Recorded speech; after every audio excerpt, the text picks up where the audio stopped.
यानंतर येणार आहे मी संतोष पाटील यांच्याकडे. मामा, पण या मामाला एक संधी मिळाली तुम्हाला आणि मामींना की कसम परेड जी होती त्यावेळेला मला जसं कळलं की तिकडे फक्त ज्यांना ते पदक मिळतं तो फौजी आणि त्याचे 2 नातेवाईक यांनाच तिथे येण्याची परमिशन असते.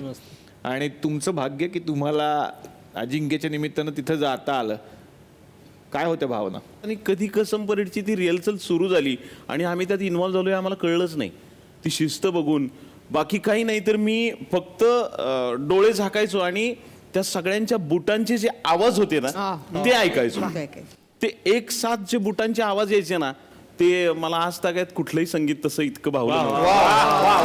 That rhythm was very very cute.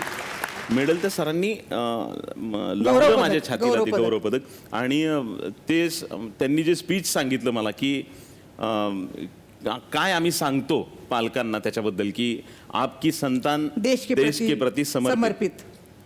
तर ही जी भावना घेऊन तिथं छातीवर मेडल लावून घेण्यात जो आनंद असेल किंवा तो जो अभिमान असेल ना तो मला नाही वाटत प्रत्येक पालकाच्या नशिबी असतो. तो पर्टिक्युलर क्षण लाईव्ह केला ह्याचं संपूर्ण क्रेडिट जातं मराठा लाईट इन्फंट्रीला.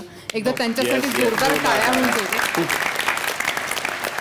तर मंडळी, पाहुण्यांच्या बरोबर गप्पा रंगलेल्या आहेत, पण आता आपण जाणार आहोत परत एकदा होऊ दे व्हायरल या आपल्या स्पर्धेकडे. कारण आपला पुढचा स्पर्धक यांच्या समोर सादरीकरण करण्यासाठी सज्ज झालेला आहे. वळूयात बुगडेबाईंकडे.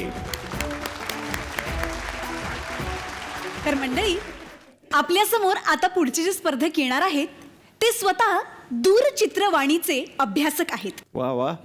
जोरदार टाळ्यांनी स्वागत करूया पुण्याहून योगेश सुपेकर यांचं. वा वा.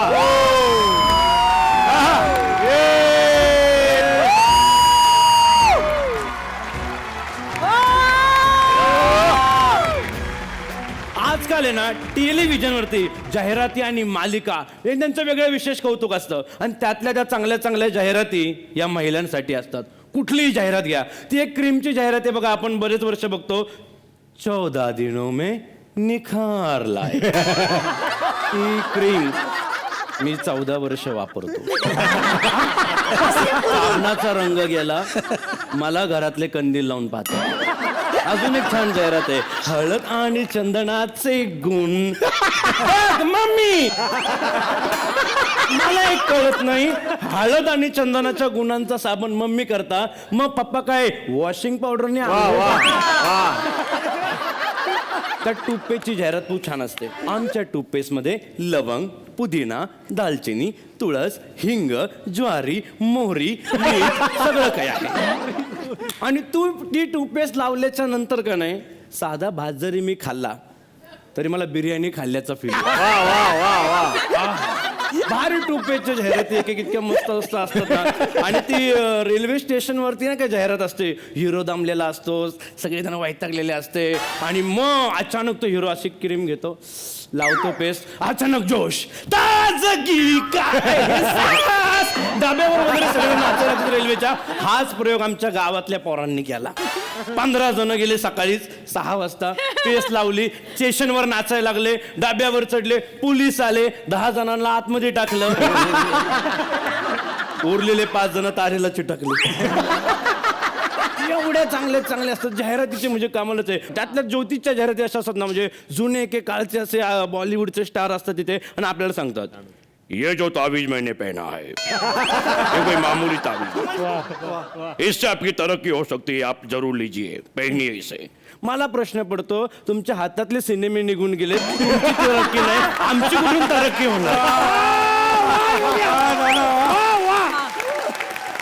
असा सगळा उद्योग त्या ठिकाणी असतो. जाहिराती चांगल्या मालिका सुद्धा महिलांकरता असतात. कुठली मालिका? सीन तिकडे चाललंय, डोळ्या तिकडे महिलांच्या पाणी आहे. अक्का आयुष्याला सोडून चाललंय, आपलं जातच नाही.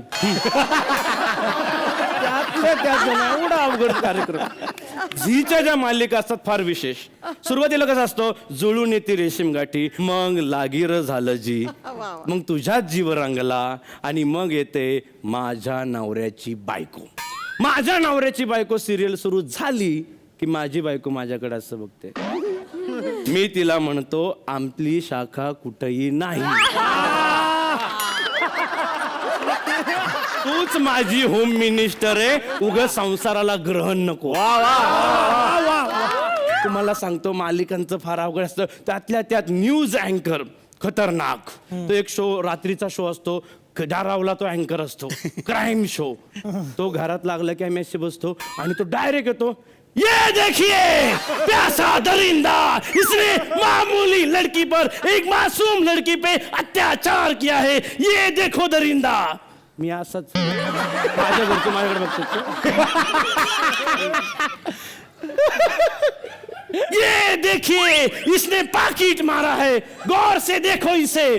असं वाटतं की तो ये देखो असं म्हणून टीव्हीतून येऊन 2 काना खेळून परत जातो का काय. वा वा, इतकं अवघड असतं, म्हणजे इतकं म्हणजे प्रेम मालिकांचं, त्या टीव्हीचा एक वेगळा आनंद असतो. पण ह्याच्यामध्ये कुठंतरी यामध्ये सकाळ सकाळ मन मंदिरा लागलं की मग निवृत्ती महाराज तिथं कीर्तन सुरू करतात, त्यांचं कोणी सांग. राजा हो, आपले काही शाणी आहेत का? ज्यांचं घरात काही चालत नाही ते बाहेर रुबाब करतात, ज्यांचं बाहेर काही चालत नाही ते घरात डांगडिंग करतात. राजा हो, मुखी वाचावी ज्ञानेश्वरी, डोळा पाहावी पंढरी, आणि आनंदी राहायचं असेल तर पाहत राहायचं झी मराठी. विठ्ठल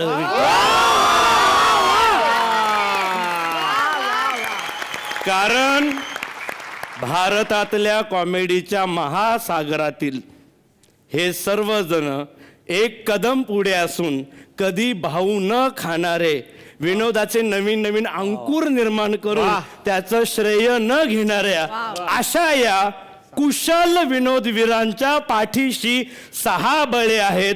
म्हणून हा कार्यक्रम महाराष्ट्राला शिरसाट वंदे आहे. धन्यवाद.